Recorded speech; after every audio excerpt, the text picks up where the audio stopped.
laro pa lang naman ito, kaya anong mangyari? May pwede bang bumawi? Aabangan natin dito kung sinong mas mabilis kasi binanggit natin, iba din yung gulang actually ni Hayes.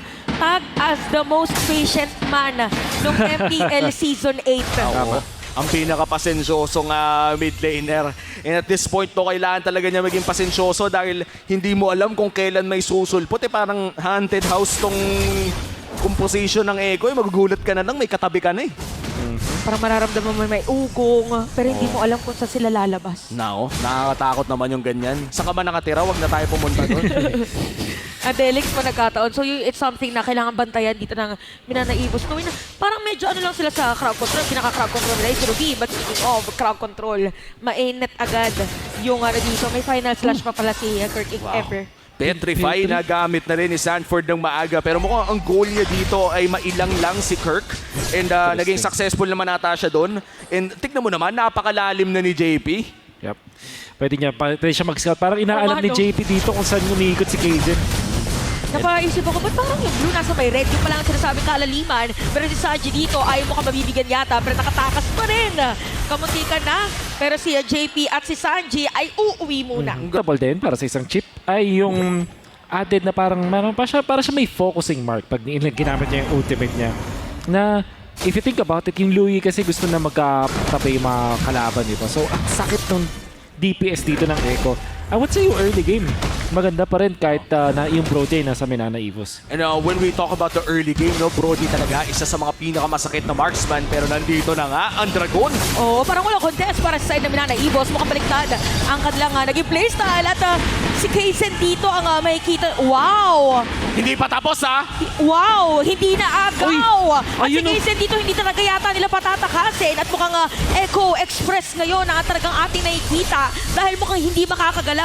Mababaliktad pa nga yung gustong trade sana na gawin ng Minanaibos. Tapos mukhang nakarami dito ng buff si Kuya mo, Carl. Pero mukhang hindi hahayaan na libre lamang. At makukuha pa rin naman pala niya ang purple buff na yon. This brings me back dun sa Season 7 na ang naglaro ng Louis nun ay yung team ng Playbook. Kung naalala niyo sila, Arvs. At yung rotation nila nun, after nilang mag-turtle or before, basta may ganun mga moments, TP sila papunta dun sa buff. Grabe, no? Parang ganun yung ginagawa nila. Oo, parang kailangan mo na talagang maging prepared. Pero prepared lang din naman. Ang ganda ng mga higop at vacuum dito ng Echo. Si JP nandito na rin. Sino makakrab control nila? First blood against Perxiva. JP makakakuha niyan. Echo Express umaarangkada na with JP getting the first blood. Parang hirap i-predict ngayon kung ikaw yung Minanaibos. Kasi napigilan, di ba? Sabi kanina, merong triple T.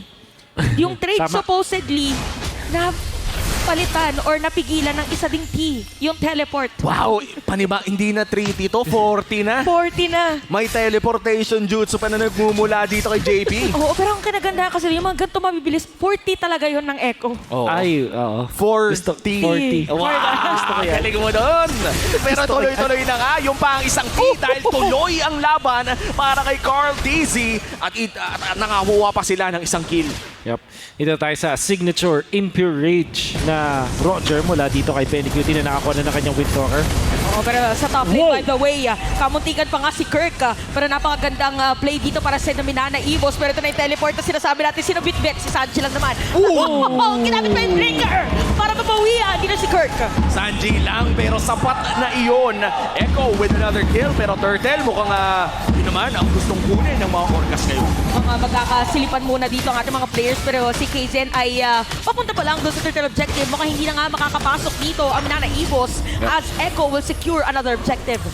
Ang high level yung ginawa ni Sanji doon by the way kasi yung flicker niya tapos parang pinabanda niya yung spells niya doon sa kakampi ni Kirk. Kasi malayo na si Kirk so parang lalong lumayo yung range nung kanyang rotation tsaka no dispersion just because dun sa angle na ginamit niya. So parang kakaibang bank shot ang nakita natin dun mula kay Sanji. Grabe no, yung mga ganong klaseng angulo. Ang talagang ma-expect na natin mula kay Sanji na napakagaling ding umangulo using the Novaria.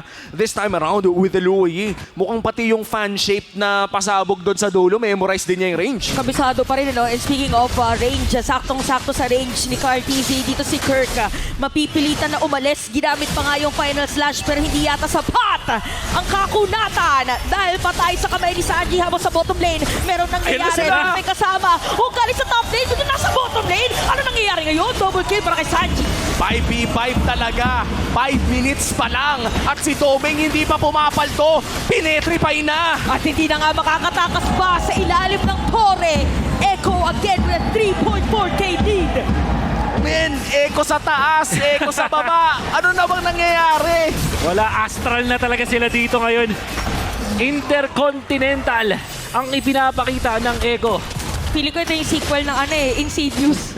Parang yung kaluluwa nila naiiwan sa ibang lane, tapos napupunta sila sa ibang dimension. Piruin mo, men, parang kaka-dive pa lang nila sa top lane, tapos biglang sa baba, nagkaroon ng entrada. Grabe ang Echo Express. May ganong klaseng galaw na ngayon. Yep, and this is very much possible dahil sa chip na meron dito si Echo. And if you think about it, yung mga members ng Echo, di ba matagal na sila sa liga yan. Si Carl, ayan, si JP, and even Benny. So, ibig sabihin yung kanilang game awareness, map awareness, game knowledge, sobrang taas na yun. Yung map knowledge nila nandun din. So, parang take advantage nila yung tagal nila sa liga. Tapos parang kino-connect nila dun sa global presence na meron yung kanilang heroes. Ang naging resulta, hindi makahinga dito yung Minana Evos. Ang hirap talaga huminga kapag kahit saan ka pumunta may orkang nag-aabang. Another dispersion play pero mukhang pang psycho lamang yun habang kinukuha ni Carl ang turn. Ito na naman sa pilitan na teamfight. Napagandang petrify para kay Sanford! Bang! At patay nga pa nga dito si Perxiva. At tuloy-tuloy lang. May bawi naman dito ang side na Minana Sanji! Evos. Pero sa ilalim ng Torre, double kill na si Sanji. Hinahabol pa ni Cartesi. Dito si Kurt and Benny Cutie with a killing spree. Katakot-takot ang ginagawa ng Echo ngayon. Biruin mo, 7 minutes pa lang, 6,000 na yung lamang nila. Meron sila 12 kills in Wow. 7 minutes. Ganun kabilis. Makikita natin sa replay. Pinadala yung kanyang tropa, sabay defend si Sanji. Grabe, sobrang taas ng farm niya. Oo, bilis no? Oh. Ayan, makikita natin sa instant replay. Pinadala si JP, tapos biglang may portal na para sa lahat ng members ng Echo. And sobrang ganda nung pagkaagamit nung first second skill dito, yung dispersion tsaka yung rotation mula dun kay Sanji. Parang nasusulit niya dito yung damage output na meron ng isang Louis na ngayon 2 items na siya. Meron na siyang glowing one, so Sakit na to. ang sakit na. Oh wow. And this is scary if you're Minana Evos dahil yung all-in na gusto sana nilang gawin na marami rin silang crowd control, mukhang naunahan na sila sa pacing ng Echo na napakabilis at napakasakit na rin ng damage na nagmumula dito kay Sanji na might I just say 5-0-5 on this Yeah. game. Grabe yung burst damage yan, men. Nakalital ignition pa.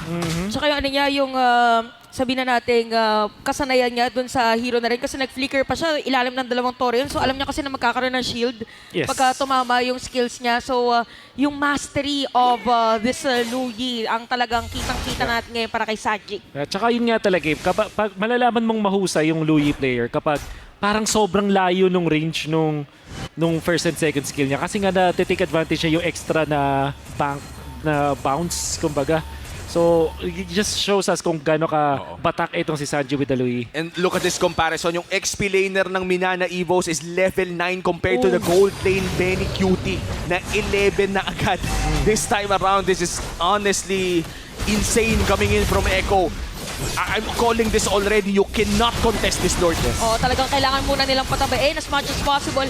Feeling ko, correct me if I'm wrong, Wolf, ang susi dito sa Minana Evos is yung synergy or synchronization na ni Perxiva at saka ni Haze. Exactly, yung mga madaming mga chain knockups, chain stuns na kailangan namin kasi madami naman sila mga stuns actually. Unfortunately, dumating na tayo sa point na itong Brody ay hindi na ganun kalakas kasi sobrang farmed na nitong Roger. So parang yung power spike ng isang Brody hindi na na-utilize sa Minana Evos. So magre-rely sila dito sa chain stuns na meron sila. Wala din, isa lang din naman yung naka-purify dito para sa side ng Echo. So pwede nilang i-punish yun kung sakali. That's true. And for Minana Evos, I think slowing down the game as well could be an option. Kailangan talaga nilang antayin yung kanilang power spike o yung equilibrium na tinatawag natin kung saan umabot na ng 55 or Yeah. mga 60k ang parehas na Team Gold. Yeah. Pero matagal-tagal pa yun, literal. 15 minutes pa ata yung haabangan para mangyari yun. Oo, medyo mahirap yata para habulin. Pero may kita natin ngayon na maganda actually ginawa ng Echo na ng Minana Evos na yung mga bushes na pwedeng puntahan ni Sanji. Meron nakatao. Oo. Para hindi instantly maka-TP dito ang mga players ng Echo. But there's 9.2k gold. Meron pa nga Lord, pero may Teleport, pigilan din naman agad. Oh, Wow! Ay, ito na! Ay, Ala! Grabe naman! Parang umaariba doon sa labas ng mapa. Kanina yung Dragon pala New Year. Excited na mag-game 2. Oo. Ito si Sanford. Bulating na trap sa Galaxy. Hindi ako na-prepare sa mga gantong moment. Yan ang literal na hindi lang meta break. Grabe. Outside of the map. Oh, ito sabi nila, think outside of the box, pero sobra na to. Iba. Think outside of the map. Ayan na yun. And the thing is, ang pwede mo nga kasing gamitin dun sa Louis, pwede mong gamitin outside of the map siya.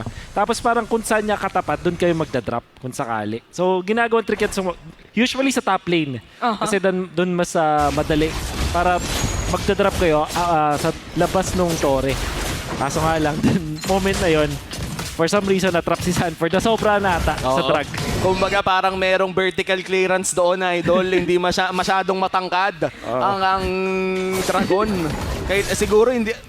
Ewan ko lang nakakagulat kasi makita, men. Kahit ako na-stun eh. Kaya sabi ko lang, Kasi amazing. Beautiful ML. Ang nakakatawa doon, hindi na parang siyang Echo, walang napasama. Oo. Because of that. May tanong ako, Wolf. Ito, first time ko ata makita tong item build na to.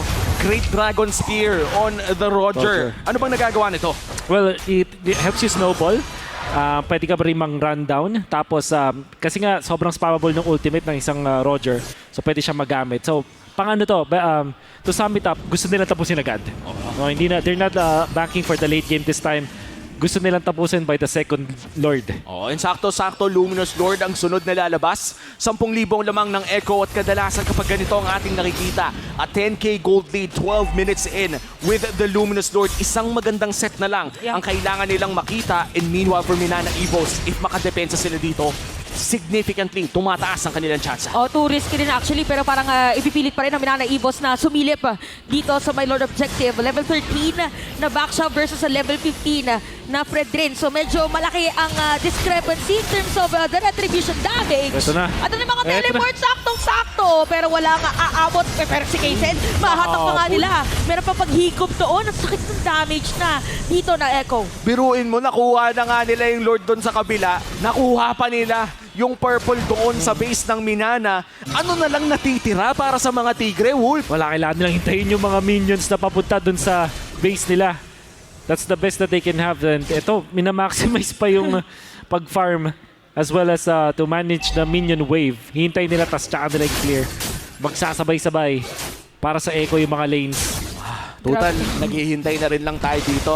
Ang hiling ko lang naman ay sana wala akong makasalubong sa RG Na ganito. na ganito. Oo. Na pakiramdam ko ay hostage ako sa loob ng larong iyon kung saan wala na akong makuha at napakasakit pa ng Louie. Kalahati agad yung damage against Storm. More than kalahati pa nga actually. At pwedeng magkaroon ulit ng setup play dito sa may bottom.